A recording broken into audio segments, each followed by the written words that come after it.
Assalamualaikum warahmatullahi wabarakatuh. Sahabat Cita, mari kita belajar supaya kita paham dan hidup kita tambah bahagia. Semoga juga Anda sehat. Amin.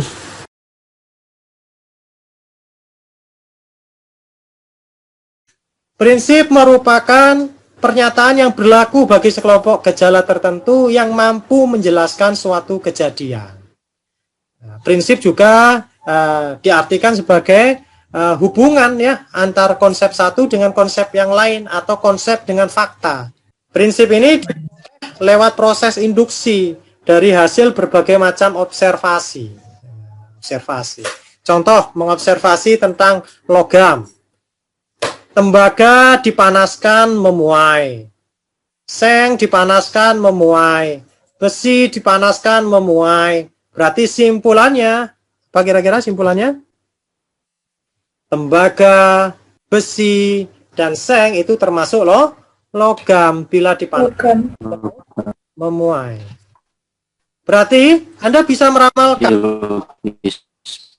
kira-kira emas jika dipanaskan akan apa? Memuai. Berarti emasnya tambah apa? Tambah panjang. Tambah panjang, lebar, tinggi. Wah, asik ini. Punya emas yang tambah panjang, lebar, dan tinggi. Setelah panas Anda gunakan, ya jangan ya. Anda juga sudah punya pemahaman ya. Logam yang panas itu kena kulit ya sakit ya. Berarti harus didinginkan dulu. Ketika didinginkan kembali seperti semula ya. Jangan pakai emas yang panas dengan tujuan supaya emasnya kelihatan lebih besar ya. Larutan asam kuat bila dicampur dengan larutan basa kuat dengan konsentrasi yang sama akan membentuk garam yang bersifat netral ya. Nah, ini ketika belajar hidrolisis garam ya, hidrolisis garam. Ada campuran garam-garam itu bersifat asam, ada juga yang bersifat basa. Oke, next, hukum. Hukum ini pada hakikatnya merupakan pernyataan hubungan antara dua variabel atau lebih dalam suatu kaitan sebab akibat. Hukum ya. Atau ada juga yang mendefinisikan hukum adalah pernyataan yang menyatakan keteraturan yang ada di alam ya. Hukum. Kalau hukum ada hukum di bidang sains, ada juga hukum di bidang sosial. Di bidang sosial itu berkaitan dengan bagaimana mengatur kehidupan sosial. Ya. Saya pernah diundang oleh Fakultas Hukum, ya. Fakultas Hukum.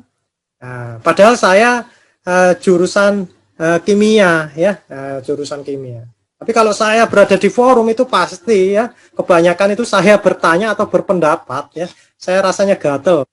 Saya itu kalau nggak mengutarakan sesuatu yang ada di pikiran saya ya. Seperti itu ya. Kalau hukum di bidang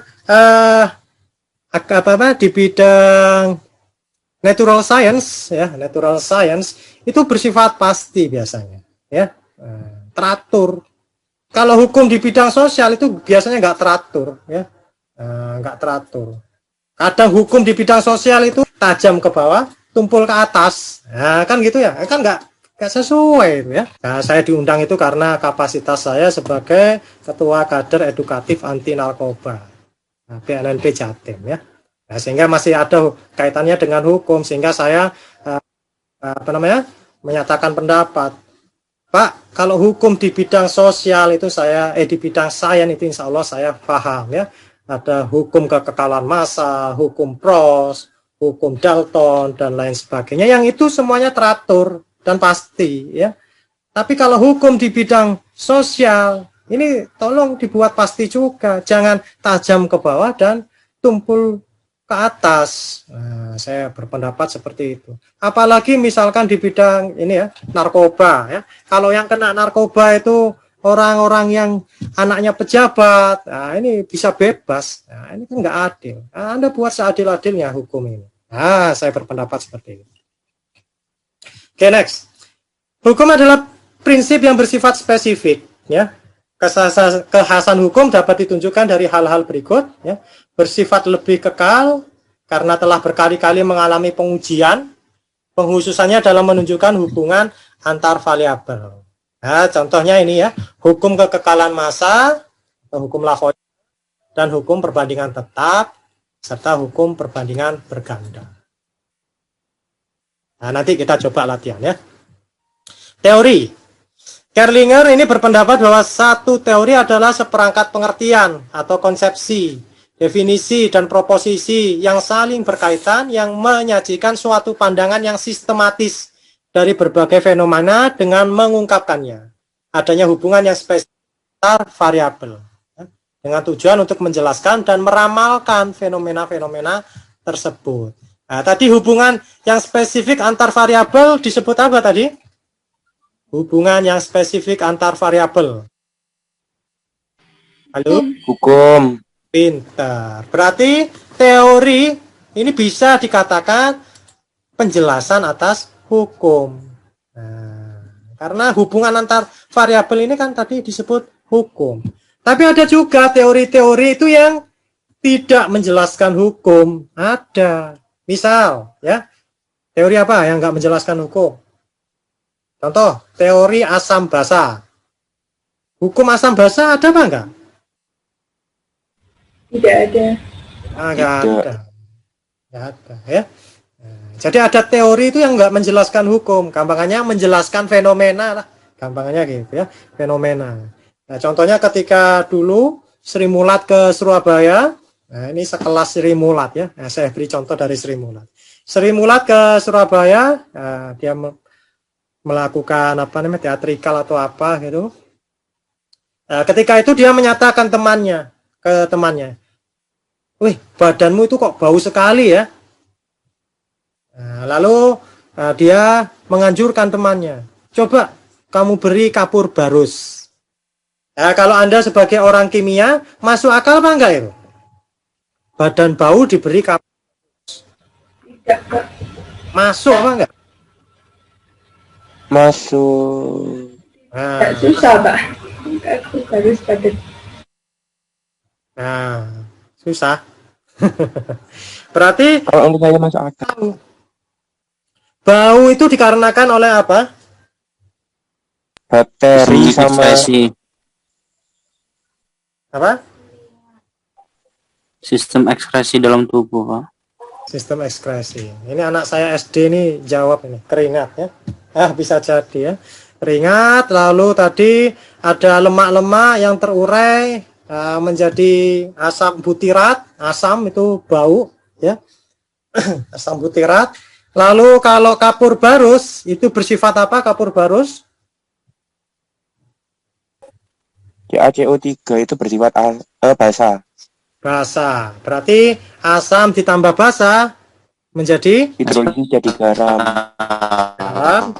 Nah, kalau asam itu lebih ke H plusnya, basa ke OH minus menjadi H2O. H2O itu netral. Kan gitu ya?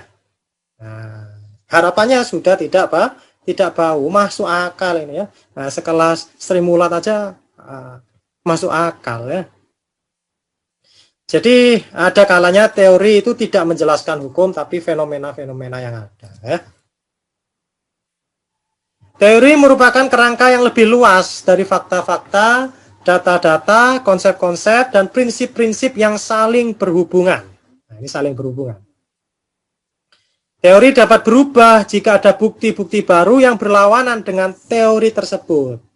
Nah, yang paling banyak perubahan itu dalam teori apa kira-kira ini? Nah, misalkan di dunia kimia nih ya. Teori atom, Pak.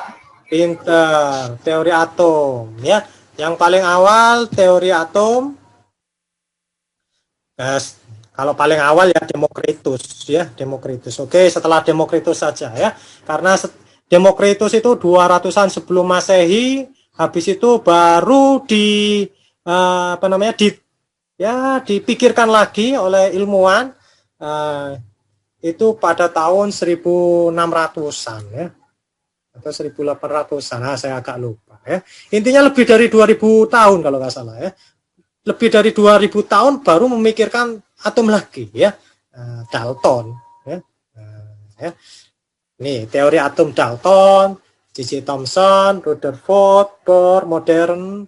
Nah, ketika ada fakta-fakta baru yang lebih detail dan benar, bisa di logika juga ya, dijelaskan, maka teori sebelumnya itu digantikan oleh teori yang terbaru ya. Kalaupun nggak diganti sepenuhnya, bisa diganti. Oke, hukum-hukum fundamental di bidang kimia. Tadi sudah disebutkan, ada hukum kekekalan massa, Lavoisier, ya. Setiap reaksi kimia, massa tidak dapat diciptakan maupun dimusnahkan. Massa zat sebelum reaksi sama dengan massa zat hasil reaksi. Lalu ada lagi hukum perbandingan tetap, Proust. Suatu senyawa murni selalu terdiri atas unsur-unsur yang sama, yang tergabung dalam perbandingan massa. Pertanyaannya, hukum-hukum tersebut dijelaskan menggunakan teori apa? Silakan. Oke, teori apa yang menjelaskan hukum kekekalan massa? Lalu teori apa yang menjelaskan hukum perbandingan tetap? Silakan teman-teman.